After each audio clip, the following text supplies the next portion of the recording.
When I was in my 20s, I saw my very first psychotherapy client. I was a PhD student in clinical psychology at Berkeley. She was a 26-year-old woman named Alex.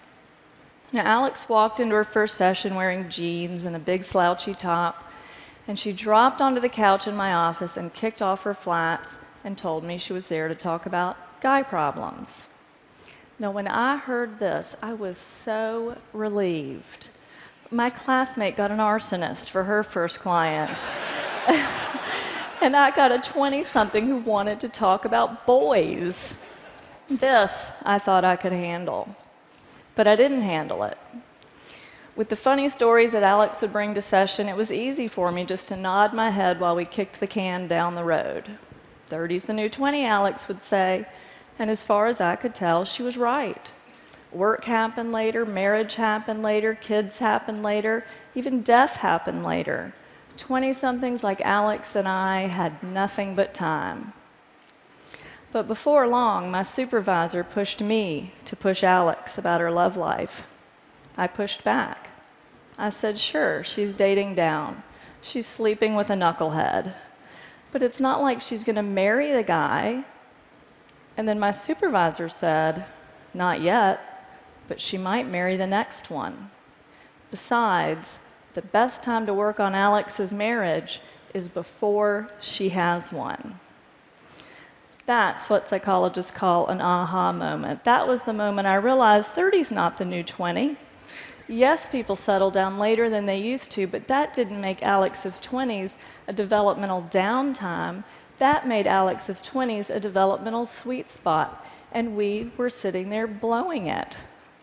That was when I realized that this sort of benign neglect was a real problem, and it had real consequences. Not just for Alex and her love life, but for the careers and the families and the futures of 20-somethings everywhere. There are 50 million 20-somethings in the United States right now. We're talking about 15% of the population, or 100% if you consider that no one's getting through adulthood without going through their 20s first. Raise your hand if you're in your 20s. I really want to see some 20-somethings here. Oh, yay, y'all's awesome. If you work with 20-somethings, you love a 20-something, you're losing sleep over 20-somethings, I want to see, okay, awesome, 20-somethings really matter. So I specialize in 20-somethings because I believe that every single one of those 50 million 20-somethings deserves to know what psychologists, sociologists, neurologists, and fertility specialists already know, that claiming your 20s is one of the simplest yet most transformative things you can do for work, for love, for your happiness, maybe even for the world. This is not my opinion. These are the facts. We know that 80% of life's most defining moments take place by age 35. That means that 8 out of 10 of the decisions and experiences and aha moments that make your life what it is will have happened by your mid-30s. People who are over 40, don't panic. This crowd is going to be fine, I think. We know that the first 10 years of a career has an exponential impact on how much money you're going to earn. We know that more than half of Americans are married or are living with or dating their future partner by 30. We know that the brain caps off its second and last growth spurt in your 20s as it rewires itself for adulthood, which means that whatever it is you want to change about yourself, now is the time to change it. We know that personality changes more during your 20s than at any other time in life. And we know that female fertility peaks at age 28, and things get tricky after age 35.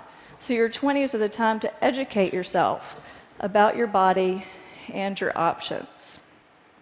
So when we think about child development, we all know that the first 5 years are a critical period for language and attachment in the brain. It's a time when your ordinary day-to-day life has an inordinate impact on who you will become. But what we hear less about is that there's such a thing as adult development, and our 20s are that critical period of adult development. But this isn't what 20-somethings are hearing. Newspapers talk about the changing timetable of adulthood. Researchers call the 20s an extended adolescence. Journalists coined silly nicknames for 20-somethings like Twixters and Cadults. It's true. As a culture, we have trivialized what is actually the defining decade of adulthood. Leonard Bernstein said that to achieve great things, you need a plan and not quite enough time. Isn't that true? So what do you think happens when you pat a 20-something on the head and you say you have 10 extra years to start your life? Nothing happens. You have robbed that person of his urgency and ambition, and absolutely nothing happens. And then every day, smart, interesting 20-somethings like you, or like your sons and daughters, come into my office and say things like this. I know my boyfriend's no good for me, but this relationship doesn't count. I'm just killing time. Or they say, everybody says as long as I get started on a career by the time I'm 30, I'll be fine. But then it starts to sound like this. My 20s are almost over and I have nothing to show for myself. I had a better resume the day after I graduated from college. And then it starts to sound like this. Dating in my 20s was like musical chairs. Everybody was running around and having fun. But then sometime around 30, it was like the music turned off and everybody started sitting down. I didn't want to be the only one left standing up, so sometimes I think I married my husband because he was the closest chair to me at 30. Where are the 20-somethings here? Do not do that. Okay, now that sounds a little flip, but make no mistake, the stakes are very high. When a lot has been pushed to your 30s, there is enormous 30-something pressure to jumpstart a career, pick a city, partner up, and have 2 or 3 kids in a much shorter period of time. Many of these things are incompatible, and as research is just starting to show, simply harder and more stressful to do all at once in our 30s. The post-millennial midlife crisis isn't buying a red sports car. It's realizing you can't have that career you now want. It's realizing you can't have that child you now want, or you can't give your child a sibling. Too many 30-somethings and 40-somethings look at themselves and at me sitting across the room and say about their 20s, what was I doing? What was I thinking?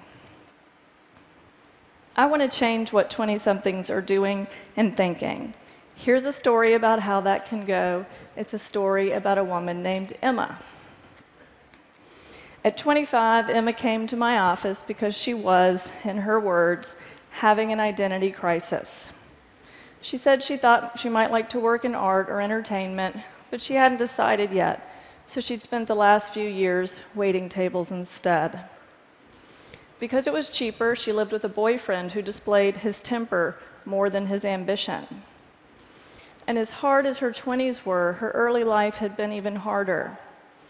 She often cried in our sessions, but then would collect herself by saying, you can't pick your family, but you can pick your friends. Well, one day, Emma comes in, and she hangs her head in her lap, and she sobbed for most of the hour. She'd just bought a new address book, and she'd spent the morning filling in her many contacts, but then she'd been left staring at that empty blank that comes after the words, in case of emergency, please call. She was nearly hysterical when she looked at me and said, who's going to be there for me if I get in a car wreck? Who's going to take care of me if I have cancer? Now, in that moment, it took everything I had not to say, I will. But what Emma needed wasn't some therapist who really, really cared. Emma needed a better life, and I knew this was her chance. I had learned too much since I first worked with Alex to just sit there while Emma's defining decade went parading by. So over the next weeks and months, I told Emma 3 things that every 20-something, male or female, deserves to hear. First, I told Emma to forget about having an identity crisis and get some identity capital. By get identity capital, I mean do something that adds value to who you are. Do something that's an investment in who you might want to be next. I didn't know the future of Emma's career, and no one knows the future of work, but I do know this: identity capital begets identity capital. So now is the time for that cross-country job, that internship, that startup you want to try.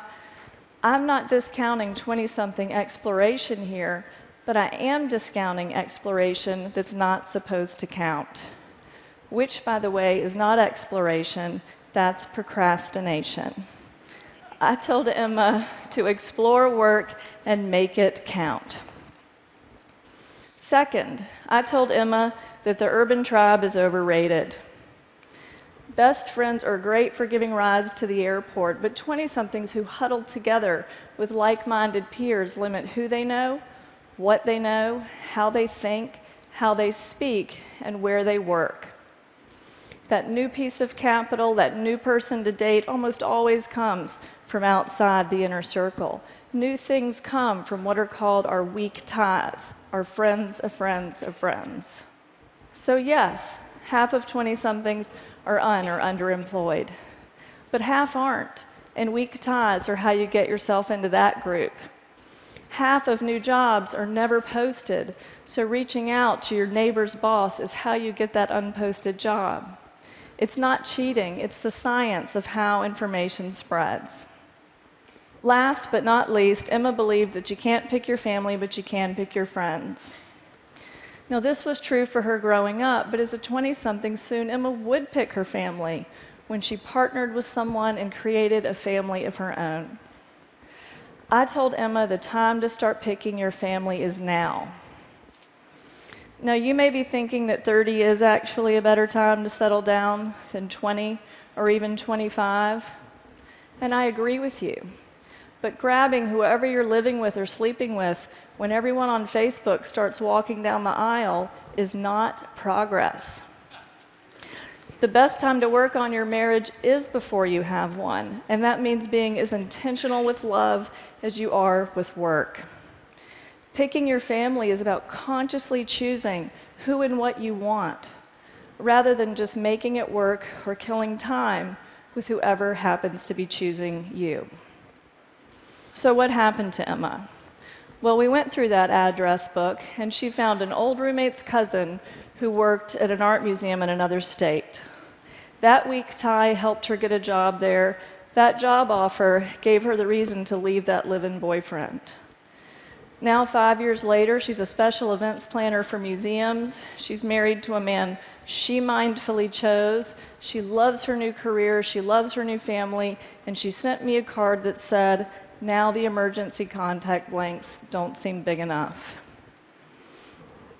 Now, Emma's story made that sound easy, but that's what I love about working with 20-somethings. They are so easy to help. 20-somethings are like airplanes just leaving LAX, bound for somewhere west. Right after takeoff, a slight change in course is the difference between landing in Alaska or Fiji. Likewise, at 21 or 25 or even 29, one good conversation, one good break, one good TED Talk can have an enormous effect across years and even generations to come. So here's an idea worth spreading to every 20-something you know. It's as simple as what I learned to say to Alex. It's what I now have the privilege of saying to 20-somethings like Emma every single day. 30 is not the new 20, so claim your adulthood, get some identity capital, use your weak ties, pick your family. Don't be defined by what you didn't know or didn't do. You're deciding your life right now. Thank you.